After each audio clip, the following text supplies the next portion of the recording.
Bright kids who can point out San Jose, San Francisco from the world map struggle to point out where is Siachen, where we have been fighting for the last 3.5 decades. I'm sure you guys all know where Siachen is, right? It's only those kids who don't know. While in the past, our lack of knowledge of our own army would have been shameful and sad, right now it is suicidal. And let me tell you why. When I joined the army, I came from a fairly conventional background, a South Indian family, and we had this whole construct of jhuta, and you can't drink from someone else's cup or eat from someone else's plate. And it was more to do with, I think, tradition rather than caste or discrimination, but you had a sense that you were different from the others. So imagine my shock that when I joined the army, we were given this one enamel mug, and that mug was your coffee mug, it was your shaving mug, it was your bathing mug, and it was your every other mug. You got it. And then got a little worse because it's a regulation issue. So despite scratching your name on it, they would get interchanged. And so you could be drinking your coffee from someone else's every other mug.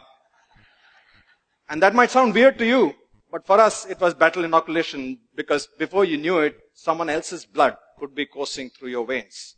When a soldier is wounded, he doesn't really care whether he's getting the blood from a Christian, Muslim, Sikh, Jat, Maratha, it doesn't really matter.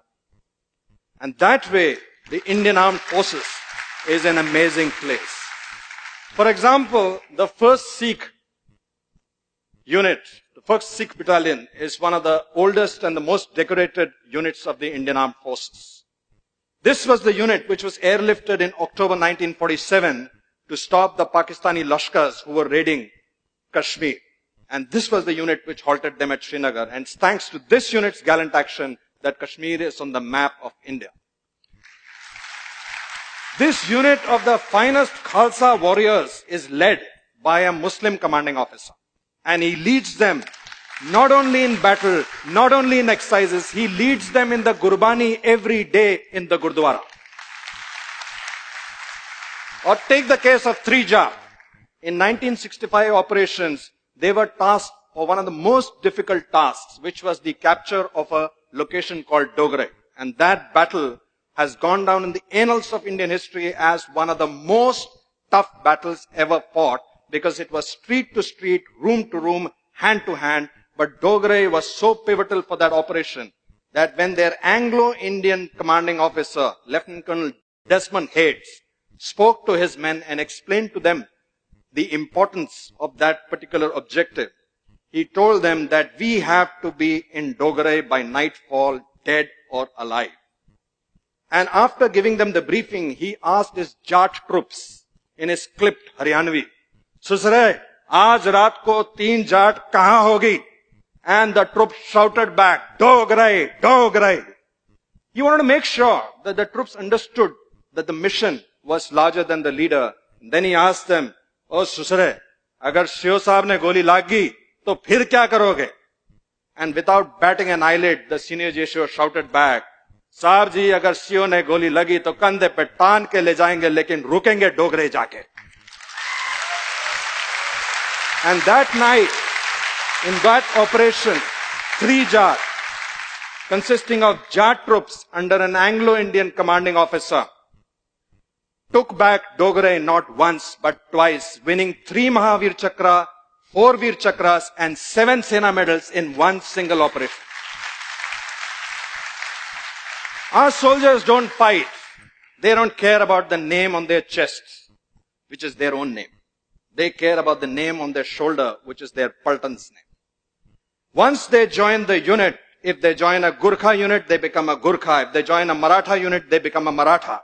They become a band of brothers. They really don't care about caste, creed, gotras, religions and all of that stuff. And I think my sense is it's not just the army that feels that way. Some of you may remember in 1992 in Parvanu in the timber trail, there was this cable car which broke and it was dangling by a cable and there were many souls who were trapped inside it and they were going to plunge to certain death. There's a beautiful story of a Hindu woman who was trapped inside and she was praying to her gods to save her. And before a little while, they heard the thud of a chopper coming, the thud of a Hepter coming in. And that Hepter was being flown by squadron leader Pali Major, who went on to become the air chief of the Indian Air Force. And from that Hepter, the para-commando, first para-commando unit, a legendary para-commando, Captain Ivan Krasto, slithered down and entered into the cable car and saved the lives of the people inside. Now here's something really funny. This woman was reaching out to her Hindu gods, but it was a Christian para-commando who came down, flown by a Parsi major, by a Parsi pilot. And we have seen this across the board when we are going for rescue into natural calamities or floods or even 2611. Neither the hostages, neither the people who have been rescued, nor the people who are rescuing really care about the religion, the caste, the creed, the composition of the troops who are coming to save them. I don't know how many of you know this, that in our armed forces, we don't have any mandir, masjid, gurdwara. We have what is called a Sarva Dharm Sthal, in which all the religions are prayed together. And a Maulvi will do a Pandit's job, Pandit will stand in for a Granthi. Somehow the gods don't seem to care either.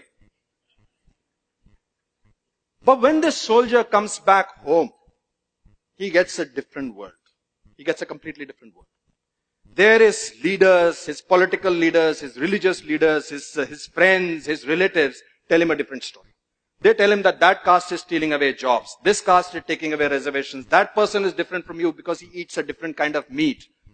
They tell him that you have to be our caste first and an Indian later.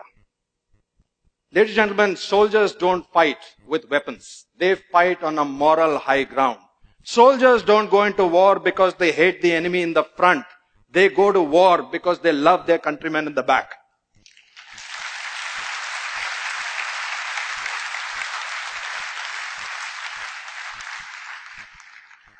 Leaders across spectrums have their own agendas. Some people want to win elections, some people want to get more power, and some people genuinely want to do good for their own communities.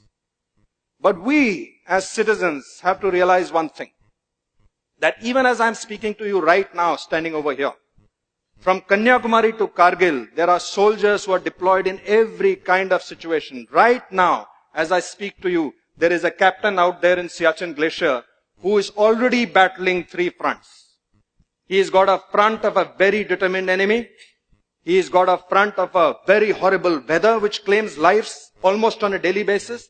And he's battling the front of the nonsense going on in Delhi with Jantar Mantar, with veterans fighting the government, government fighting the veterans. I beg of you, let's not open a 4th front for him. Let's not forget that the strength of this country, which is symbolized by your armed forces, is the unity of its diversity. Let's not forget that. Jai Hind! Jai Hind! Thank you. Thank you. Thank you.